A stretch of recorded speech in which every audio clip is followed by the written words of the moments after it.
Crime Stoppers hosted an event to raise money for Crime Tip Rewards. It's called Light the Night Against Crime, a 5K run. People walked and jogged around Balboa Park, some in Halloween costumes.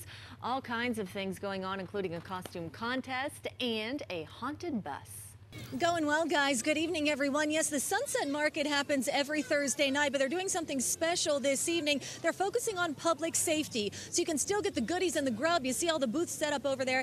Goes until 9, by the way. We're celebrating 17 years of How the Grinch Stole Christmas. Details coming up in all of the showtimes. Hey, guys. Good evening. Yes, these folks are graciously allowing me to interrupt their drinks and dinner to get some reaction on the Chargers potentially moving up the road to Carson. This is Josh. Josh, I just want to get your thoughts. What do you think about this potential move? They say 25% of fans actually drove down from the LA area to support the San Diego Chargers. What about the other 75% if they move to Carson? What do you think the games are going to be like? KUSI's Brandi Williams is live in the Midway area tonight, where she continues our rain coverage. Brandi, how's it looking out there? Pretty nasty conditions over here, Alan, in the Midway District. I'm actually on the corner of Kurtz and Greenwooded right now. This is blocked off. You see the caution tape. This gentleman right here, David, actually took it upon himself to block this off because businesses have been flooded out. He is a local business owner. What's life like for Garth Brooks? I mean, is there any sense of normalcy to your life? Just going to the grocery or going to Walmart. What is that like? What a difference a year has made for you. What a difference. You're right. I mean, last year I was on the golf course with you, Yep. golfing and having a good time. You mentioned your nomination a few seconds ago. I mean, congratulations. Thank you. And you need our viewers to help out with what?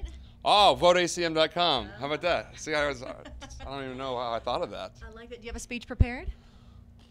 It's none other than Justin Moore joining me right now, and I have to tell you, I've been mentally preparing myself for this interview all day because I've interviewed you a bunch of times in the past.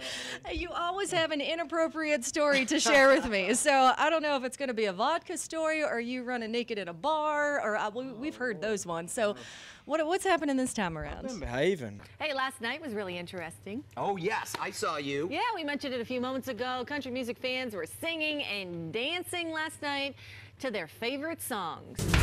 This is the KUSI News at 10. Good evening, everyone. I'm David Davis. And I'm Brandi Williams. Thanks so much for joining us. Look at all of the beautiful hats and all of the amazing costumes. My goodness, we are so lucky. We are backstage at Wicked, getting a sneak peek, folks. So we're going to talk to some of the characters coming up. But right now, we got to get the details on these hats and costumes. This is the beautiful Erica. Hello, how are you? Good, how are you? Good. Okay, this one much better, much more comfortable. The other one was so heavy, so I can't imagine them having to go out and sing and dance in some of these costumes because not only are the hats heavy, but these costumes are heavy too. All right, guys, if you want some more information, just head to our website. We're going to put the traffic maps up on KUSI.com. We'll check the traffic all through the 10 and 11 o'clock broadcast for you. But right now, looking pretty decent out there, but it will take you a few extra minutes as you get closer to town, about 15 to 20 miles. Still outside of Joliet is where you're going to see some brake lights. So live from Descanso right now, I'll send it back to you in the studio. All right, see you guys. Wish I had some cable to go and talk to these folks here, but unfortunately, we're tethered to the truck and I can't get over to them. But these sandbags, they've been filling up for quite some time now.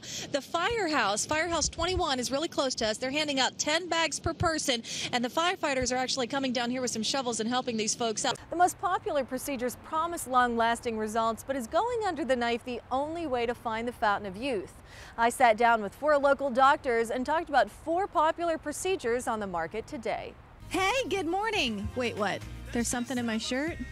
Well, she's cold. It's okay. It's totally normal. Yeah, we're telling you why millions of people all around the world are lighting candles today, and you're going to want to be a part of it. Why? Because millions of people are doing it, so you're not going to want to miss out on it. We'll tell you what it's all about live from the Helen Woodward Animal Center right after the break. Stay with us, folks.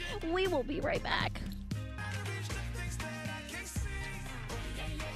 Let's check out things around San Diego. There is a new twist on managed competition. That's where city employees compete with private businesses to provide city services. KUSI's Steve Bosch has more. Sandy David, he is making some changes. I am. I'm not going to have any bun today. No bread. Bun.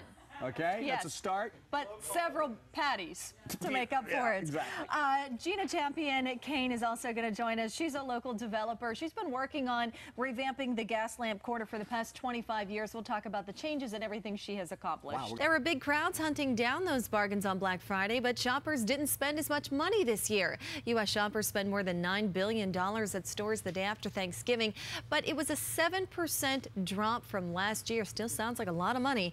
Analysts say more online options and stores opening on Thanksgiving Day may have changed things this year for them. And of course, a lot of people just saving money for Cyber Monday. Welcome back. Let's get to your news now. For the second time in a week, the San Diego Mid-City Police Station has been vandalized and still no suspect to be found. Police say vandals threw rocks at the building, breaking windows in the community center and damaging 4 cars belonging to some officers. Earlier this week, a window at that same police station was shot out with a pellet gun. Police are still looking for 2 people who walked into an Ocean Beach home this weekend uninvited. The man who lives at the residence on Bacon Street says 2 men walked in the door into his home and demanded money and drugs. Police say the owner of the home physically pushed the men out and chased them down the street. An inmate from the East Mesa Reentry Facility is still on the loose this morning. Omar Ramirez Sandoval is his name. There's a picture of him on the screen. So I was looking at your website and I saw on there a quote where you said you were so excited about this new album that you just put out. And that got me thinking, with all of the nominations and the awards and the incredible career that you have had, things still excite you? They have to. Hey guys, good evening. Can you believe it? We are only days away from opening day. And when you think of opening day, you think of Carol Bader, because you got to show up in a beautiful big hat, right, Carol? Dave, thank you so much. Last week's storms are leaving a lot of places in the county to deal with the aftermath. Dehesa School in El Cajon has announced it will close its campus tomorrow because officials there are still cleaning up after the floods. KUSI's Elizabeth Alvarez was there the day after and gives us a look at the storm damage.